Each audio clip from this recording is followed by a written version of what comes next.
ihe mkpobịawo na okpu anyị hụrụ a na-eme etinye n'isi ewela ya gị nwa na-ele m anya ebe a nwere ike wụrụ aka ekpe gị mana mụnwa na-ekpughe na ebe a wa aka nni m ọwa aka nni m my right hand ka m ji na-emetụ ya ebe a wa aka ekpere my left hand ka m ji na-emetụ ya na mana ị na-ele m anya ọ ga-awụ your right hand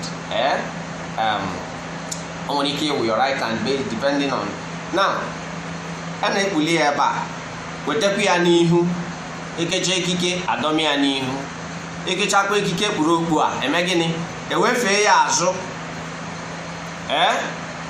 now the right, left, front and back nwere ihe o signify oge ọbụla ekpurula okpu a o nwere ihe o meaniri. Now let's start from the back. Ekpuru Okpu Nwagwara kpufee ya azụ ihe a anọrọ n'azụ the tail, the hat tail anọrọ n'azụ kedu ihe ọ pụtara? Ọ ya ihe anyị chọrọ ime ka ị mara n'oge ọbụla ị hụrụ mmadụ kpu Okpu Nwagwara kpufee ya azụ o gosiri na enwere danger, o gosiri na ihe adịrọ mma, na ihe anya mmiri mere, na iwe dị, n'ọnụma dị, o gosiri na udo adịrọ, o gosiri na nsogbu dị, o gosiri unhappy mood. Ọ ya ihe o gosiri n'obodo adịrọ mma, o gosiri ihe ụfụ.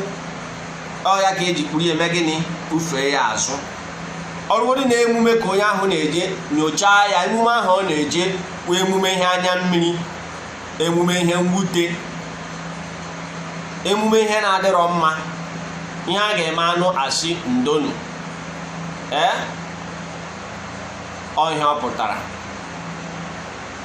Maka na ihe eji akọwa ihe ahụ na ụmụ okorobịa anyị ugbu a na-eme, ha were Okpu Nwagwara ha ekpunye n'isi, ma ndị nna ha nọ ndụ ma ndị nna ha na-anọghị ndụ, ha ekpuo ya n'ọnwa ụfọdụ ha hụrụ ya si ekike, as fashion.